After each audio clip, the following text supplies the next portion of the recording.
Vous écoutez Europe 1, il est 8h18. L'interview politique d'Europe 1 après le carnage terroriste de samedi à Ankara. Jean-Pierre Elkabbach, vous recevez Nedim Gürsel, écrivain turc et opposant. Il est aussi directeur de recherche au CNRS. Messieurs, c'est à vous. Et il a eu tellement de difficultés avec le gouvernement d'Erdogan. Bienvenue Nedim Gürsel, merci d'être avec nous.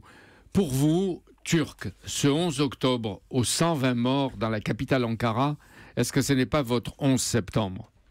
Oui, je crois qu'on peut le dire. En tout cas, c'est l'attentat le plus meurtrier de l'histoire de la République. Au cœur de la capitale, plus de 100 morts et des centaines de blessés. Ça choque une population, ça choque un peuple. Et on peut dire que c'est peut-être, malheureusement, le 11 septembre turc. C'est-à-dire qu'il y aura un avant et un après cet événement pour les Turcs. Et pourtant, vous avez été habitué à des attentats meurtriers. Certes, mais celui-ci a eu lieu au cœur de la capitale. Cela me paraît tout à fait emblématique de la gravité de la situation. Je sais que vous faites partie, Nedim Gürsel, des intellectuels opposants turcs, vous avez eu des difficultés, etc., qui pensent que le président Erdogan est capable du pire. Mais là, est-ce que vous le soupçonnez d'avoir inspiré ou laissé faire ces massacres ? Écoutez, je n'en sais rien, mais ce que je peux dire, c'est qu'il y a eu une défaillance. Car j'ai du mal à imaginer que les gens qui étaient réunis pour manifester pour la paix ont été victimes d'un attentat de kamikazes. 2 kamikazes se font exploser en plein milieu de la ville, et alors que les policiers sont là et ils sont censés quand même fouiller et les gens, y compris les manifestants. Vous voulez dire qu'en permanence, il y a des policiers qui surveillent les citoyens turcs ? Et puis les autres. Il y a cela, mais là, la police était présente pour, évidemment, exercer ses responsabilités, c'est-à-dire assurer la sécurité. Certains accusent les services secrets turcs. Est-ce que c'est du délire ou est-ce que c'est une possibilité ? Je n'en sais rien, mais ces services turcs, à mon sens, deviennent de plus en plus opaques. Oui, il y a des rumeurs qui courent. Pour le moment, on dit que c'est Daesh. Il est fort probable que ça soit Daesh. Alors pourquoi ? Parce que Daesh, d'abord, mène un combat contre les Kurdes. Et là, c'était une manifestation organisée par des ONG, mais aussi par le parti kurde, le HDP. Et puis, Daesh aurait intérêt à ce que la Turquie soit impliquée davantage dans le bourbier syrien. Et en plus, la Turquie maintenant s'est rangée du côté de la coalition. Cette fois-ci, d'une manière sans ambiguïté, à votre avis, parce qu'elle a joué le double jeu pendant longtemps.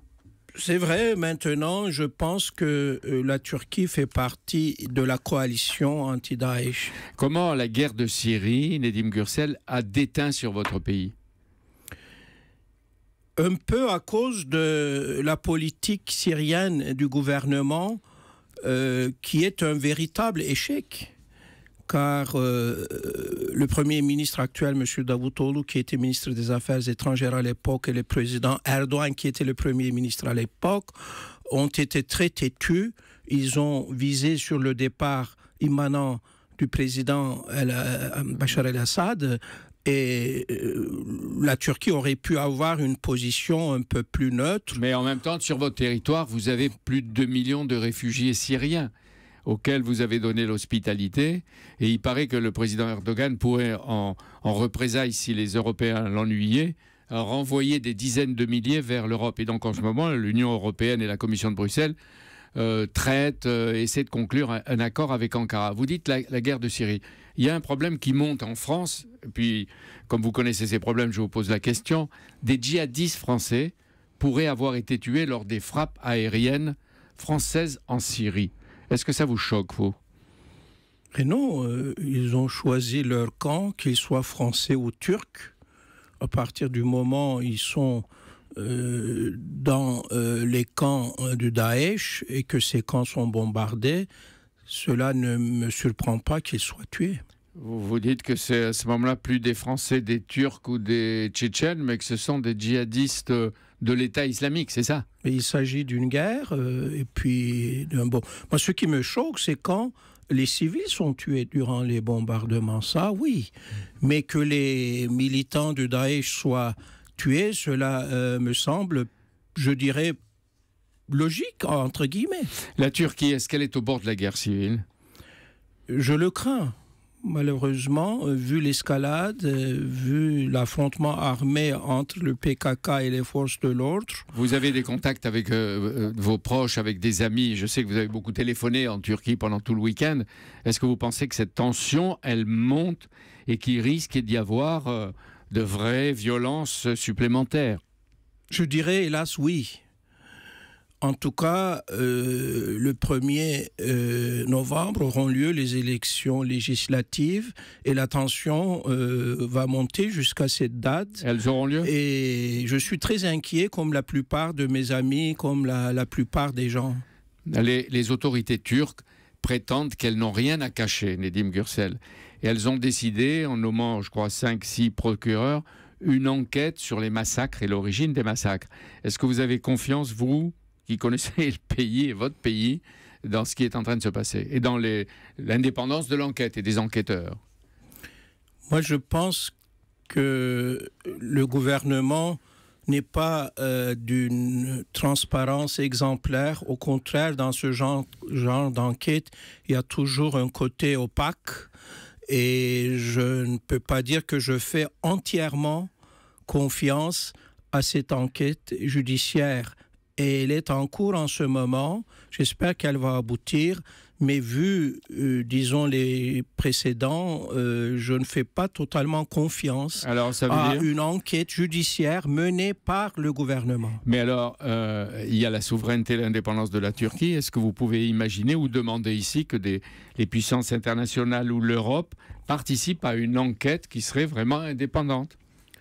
Ce ne serait pas une mauvaise chose si la souveraineté du pays et de la Turquie est respectée.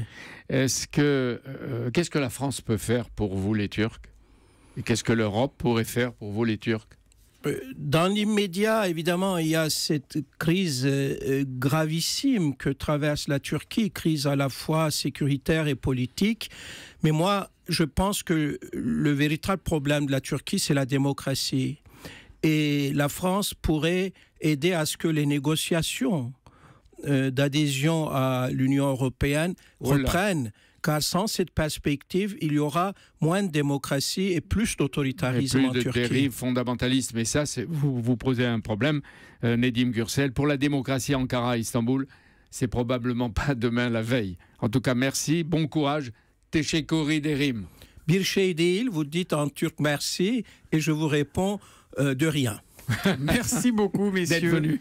Merci Nedim Gürsel d'être venu ce matin sur Europe 1. Jean-Pierre, on vous retrouve évidemment demain à 8h20 pour l'interview politique.